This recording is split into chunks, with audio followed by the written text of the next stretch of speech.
지금 이 영상을 끝까지 보지 않으면 앞으로 10년 동안 돈 때문에 계속 불안하게 살 가능성이 높습니다. 조금 과격하게 들리죠? 하지만 이건 협박도 과장도 아닙니다. 왜냐하면 지금 세상은 돈의 구조를 이해한 사람과 그렇지 못한 사람 사이의 격차가 너무 빠르게 벌어지고 있기 때문입니다. 요즘 뉴스에서는 코스피 5000, 코스닥 1000 시대를 말합니다. AI, 반도체, 미국 증시, 금리 인하. 겉으로 보면 세상은 온통 기회의 이야기뿐이죠. 그런데 이상하지 않나요? 뉴스는 축제인데 당신의 계좌는 여전히 그대로입니다. 월급은 크게 변하지 않았고 물가는 더 빠르게 올라가고 있고 통장은 늘 불안합니다. 이 영상은 단순한 투자 영상이 아닙니다.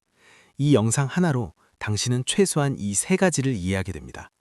첫째, 왜 가만히 있으면 가난해지는 구조인지. 둘째, 금리와 환율이 어떻게 당신 지갑을 직접 조종하는지. 셋째, 왜 ISA 계좌가 사실상 정부가 준 합법적 무기인지. 이걸 이해하는 순간 뉴스가 아니라 돈의 흐름이 보이기 시작합니다.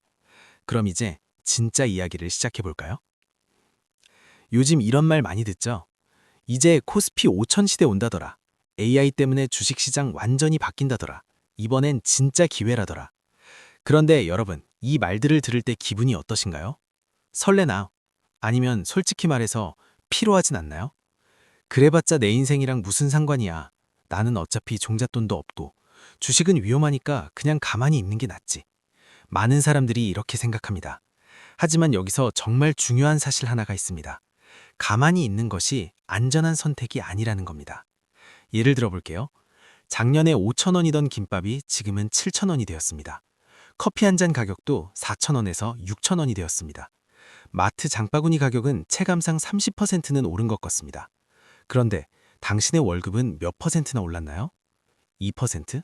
3%? 물가는 20%, 30%씩 오르는데 월급은 2, 3% 오릅니다. 이게 의미하는 게 뭘까요? 당신은 아무것도 하지 않았지만 실질적으로는 해마다 가난해지고 있다는 뜻입니다. 경제학에선 이걸 화폐 환상, 머니 일루션이라고 부릅니다. 통장 숫자는 그대로니까 내 자산도 그대로라고 착각하지만 실제로는 그 돈의 힘이 계속 약해지고 있는 상태죠. 그래서 지금 시대의 가장 위험한 사람은 실패한 투자자가 아니라 아무것도 하지 않는 사람입니다. 여기서 많은 사람들이 이렇게 말합니다. 그래도 열심히 일해서 차근차근 모으면 되지 않나요? 이 말이 틀린 건 아닙니다. 하지만 문제는 이 전략이 너무 느리다는 데 있습니다. 프랑스의 경제학자 토마 피케티는 수백 년의 데이터를 분석해서 단 하나의 공식을 제시했습니다. R greater than G. R은 자본 수익률, G는 노동소득 성장률입니다. 쉽게 말하면 돈이 돈을 버는 속도가 사람이 일해서 돈 버는 속도보다 항상 더 빠르다는 뜻입니다. 예를 들어 볼까요? 연봉 4천만 원 직장인이 매년 3%씩 연봉이 오른다고 가정해 봅시다. 10년 뒤 연봉은 약 5,300만 원 정도입니다. 반면 1억 원을 가진 사람이 연평균 10% 수익을 낸다면 10년 뒤 자산은 약 2억 6천만 원이 됩니다. 여기서 더 무서운 건 이 차이가 시간이 지날수록 직선이 아니라 지수함수처럼 벌어진다는 겁니다. 돈이 많은 사람은 아무것도 하지 않아도 돈이 자동으로 불어납니다. 돈이 없는 사람은 아무리 열심히 일해도 속도 자체가 다릅니다. 이게 현실입니다. 그래서 돈 공부는 부자가 되기 위한 선택이 아니라 가난해지지 않기 위한 최소한의 방어가 되어버렸습니다. 이제 본격적으로 금리 이야기를 해볼까요? 금리는 어렵게 들리지만 사실은 아주 단순합니다. 금리는 돈의 가격입니다. 돈을 빌릴 때 내는 사용료죠. 문제는 이 금리가 우리 삶 전체를 조종하고 있다는 데 있습니다. 상상을 해봅시다. 4억 원대 대출로 집을 산 사람이 있습니다. 금리가 3%일 때는 이자가 한 달 100만 원입니다. 그래, 조금 빠듯하지만 버틸만 하네. 이렇게 생각합니다. 그런데 금리가 6%로 오르면 어떻게 될까요? 똑같은 집, 똑같은 대출인데 이자가 한 달 200만 원이 됩니다. 여기서 삶이 바뀝니다. 외식 횟수가 줄어들고 여행 계획이 미뤄지고 아이 학원을 하나씩 정리하게 됩니다. 부부 사이 대화도 바뀝니다. 이번 달 카드값 왜 이렇게 많이 나왔어? 당신이 대출을 너무 무리해서 그러는 거 아니야? 금리 1, 2% 변화는 뉴스 속 숫자가 아니라 가정 분위기와 삶의 질을 바꾸는 변수입니다. 그리고 반대로 금리가 내려가면 무슨 일이 벌어질까요? 은행에 예금 넣어봐야 이자가 거의 없습니다. 사람들은 돈을 빼서 주식, 부동산, ETF로 이동시키기 시작합니다. 그래서 금리 인하 국면에서는 자산 가격이 폭등합니다. 금리를 모른 채 투자한다는 건 눈 가리고 고속도로를 달리는 것과 다르지 않습니다. 많은 분들이 이렇게 말합니다. 나는 해외 주식 안 하니까 환율은 상관없어요. 그런데 이건 정말 위험한 착각입니다. 예를 들어보죠. 달러 환율이 1,100원일 때 100달러짜리 운동화는 11만 원입니다. 환율이 1,400원이 되면 똑같은 운동화가 14만 원이 됩니다. 당신이 뭘 했나요?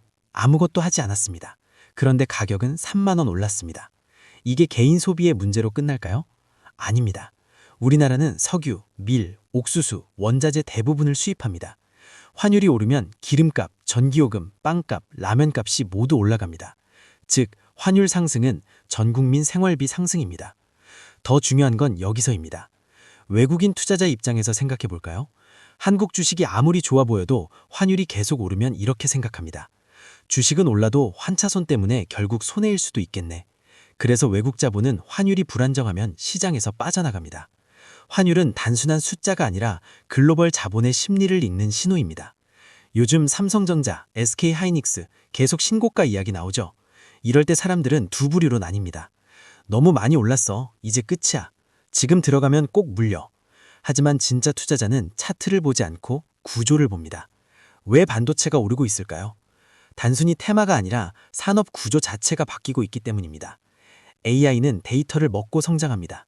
그 데이터를 빠르게 처리하려면 HBM이라는 고성능 메모리가 필수입니다. 이 시장을 사실상 선점한 회사가 SK하이닉스이고 삼성은 이 시장을 되찾기 위해 수십조 원을 쏟아붓고 있습니다. 이건 단기 테마가 아니라 향후 10년 이상 이어질 구조적 변화입니다. 진짜 돈 공부는 어떤 종목이 오를까를 맞히는 게 아니라 어떤 산업이 살아남을까를 이해하는 것입니다. 이제 정말 중요한 이야기입니다. 바로 ISA 계좌입니다. 많은 사람들이 ISA를 그냥 절세 상품 중 하나 정도로 생각합니다. 하지만 현실은 다릅니다. ISA는 정부가 국민에게 공식적으로 제공한 합법적 무기입니다. 이 계좌 안에서 발생한 수익에 대해 일정 금액까지 세금을 면제해주거나 대폭 줄여줍니다. 여기서 중요한 건 이겁니다. 투자에서 확정적으로 이길 수 있는 건 수익률이 아니라 세금 절감입니다. 수익률 1, 2%를 더 맞추는 것보다 확정된 세금 15.4%를 아끼는 게 훨씬 강력한 전략입니다. 그래서 진짜 자산가들은 ISA, 연금계좌, 절세계좌를 가장 먼저 채웁니다. 정부가 제도를 만들어주고 세금 혜택까지 얹어주는데 이걸 쓰지 않는 건 기회를 거부하는 것과 다르지 않습니다. 코스피 5000 시대, 누군가에게는 거품일 수도 있고 누군가에게는 기회일 수도 있습니다. 하지만 한 가지는 분명합니다. 돈의 구조를 이해한 사람은 앞으로 훨씬 편해질 것이고 그렇지 못한 사람은 계속 불안해질 것입니다. 부자가 되기 위해 조급해질 필요는 없습니다. 하지만 무지한 채로 남아있어서는 안 됩니다. 개미처럼 뜬뜬하게 하지만 멈추지 않고 지식이라는 무기를 들고 조금씩 그러나 확실하게 앞으로 나아가야 합니다. 이 채널 뜬코는 그 여정을 함께하는 길잡이가 되겠습니다. 오늘 영상이 도움이 되셨다면 구독, 좋아요, 알림 설정 그리고 댓글 하나 남겨주세요. 여러분의 댓글이 제가 다음 지식을 더 깊이 파는 힘이 됩니다. 다음 영상에서 더 날카로운 이야기로 돌아오겠습니다. 뚠